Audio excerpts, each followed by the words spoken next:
안녕하세요. 세상을 이롭게 하는 일에 관심 많은 승무원쌤 김용숙입니다. 윤석열 대통령 목숨 걸었다. 윤석열 대통령의 뚝심, 추진력, 대단한 가치관을 가졌다고 생각됩니다. 다름 아닌 전쟁터를 방문했습니다. 우리나라 군인이 주둔하지도 않은 전쟁터를 방문했습니다. 위험을 무릅쓰고 방문을 했습니다. 기습 방문입니다.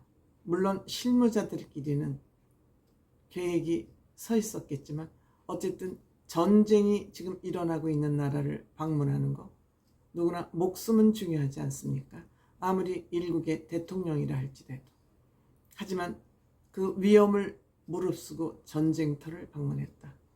또 대한민국 군인이 주둔하지도 않는 그 시기에 더욱 위험하지 않았나 생각이 듭니다. 그럼에도 불구하고 대의가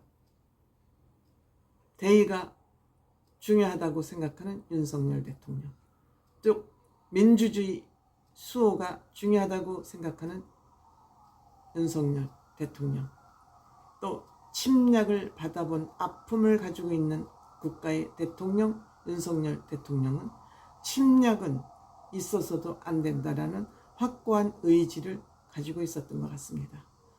북한이 불법 남침으로 우리는 유엔군의 도움을 받았고 국제사회의 도움을 받아서 오늘날 대한민국이 있을 수 있었습니다. 지금의 대한민국이 있을 수 있었습니다. 그럼에도 불구하고 북한은 아직도 전쟁을 도발하는 국가와 연대를 하고 있습니다. 러시아, 중국 다 우리나라를 침략하는데, 러시아는 아니지만 중국은 우리나라를 침략하는데 도움을 줬던 나라입니다. 그래서 이 침략으로 고생하고 있는 우크라이나를 방문하는 거 너무 당연한 일이죠. 왜? 우크라이나와 폴란드는 국경을 접하고 있습니다.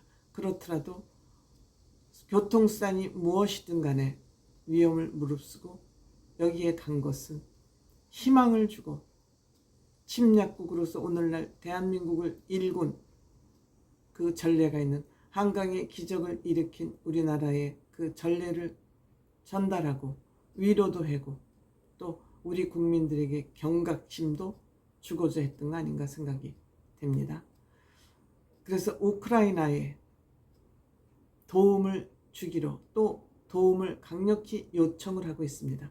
물론 우크라이나에서는 우리나라에 무기 지원까지 요청을 하고 있습니다만 무기는 사람을 살생할 수 있는 그런 도구이기 때문에 직접적으로 무기 지원은 하지 않고 군수 물자와 재정 지원, 전쟁이 나면은 그 군수 물자와 재정 지원이 무엇보다 절실한 거 아니겠습니까? 이러한 여러 가지 목적을 가지고 가서 우크라이나와 평화연대 이니셔티브를 만들었습니다. 평화연대, 평화를 존중하는 이니셔티브는 우리가 우선권을 좀 갖자 하는 그런 연대를 구축했습니다. 국제사회에서 중추국으로서의 역할을 다하겠다는 의미입니다. 국제사회에서 중추적 역할을 하겠다는 그런 신호탄을 쏘아 올린 것이다. 본인의 목숨을 걸고 전장터를 방문한 것은 이와 같은 세계적인 메시지를 남기고자 한 거 아닌가 이렇게 생각이 됩니다. 물론 이 이면에 또 우크라이나의 앞으로의 재건 사업이 기다리고 있긴 합니다. 근데 지금 전쟁을 하고 있는 나라에서 우리가 재건 사업에 먼저 목적을 두는 것은 바람직하지 않죠. 우리가 평화연대를 통해서 자연스럽게 신뢰가 다져진 다음에 재건 사업에 참여하는 거 당연하죠. 어려울 때 도움을 주는 거, 도움을 받은 사람은 평생 은인으로 생각할 수밖에 없습니다. 그렇기 때문에 이렇게 어려움에 목숨을 걸고 전장터를 방문한 윤석열 대통령, 아주 잘된 결정을 했다 이렇게 생각이 듭니다.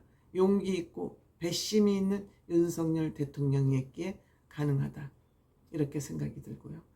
그리고 우크라이나가 무엇보다 중요한 나라인 것을 이번엔 우리가 새삼스럽게 알게 된 것은 우크라이나가 전쟁이 일어나면서 우리 밀가루 값이 옥수수 값이 천정부지로 올랐던 거 기억하시죠?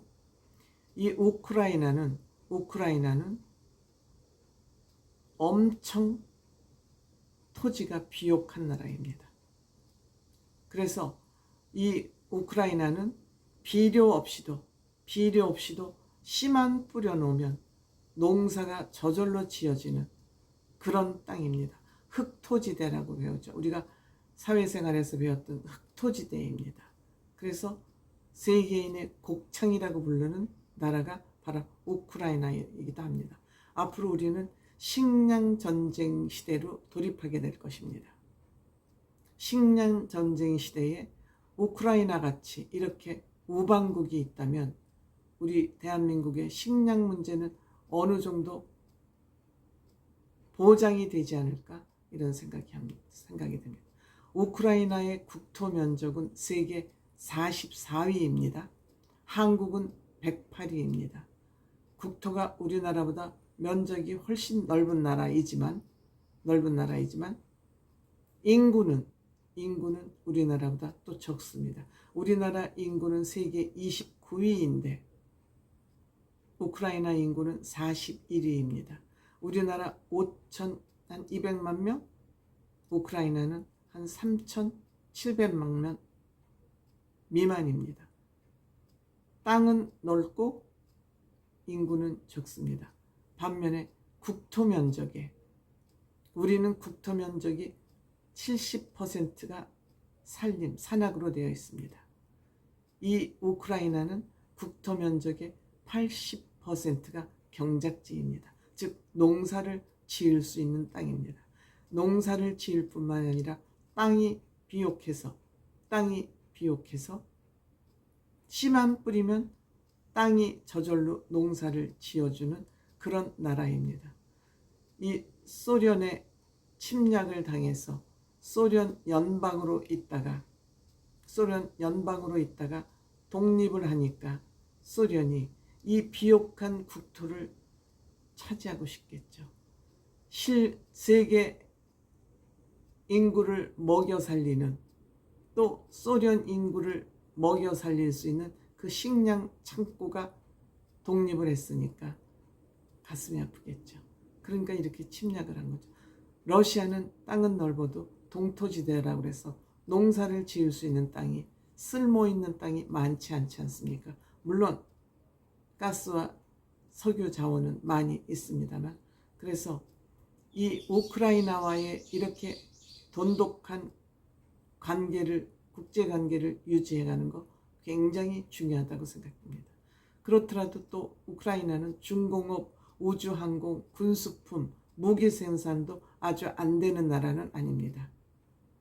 그럼에도 불구하고 이제 러시아의 침략을 받아서 이렇게 어려운 상황에 처해 있을 때 우리나라가 적극적으로 도움을 주고 또 도움을 받는 관계를 유지해가는 것 굉장히 저는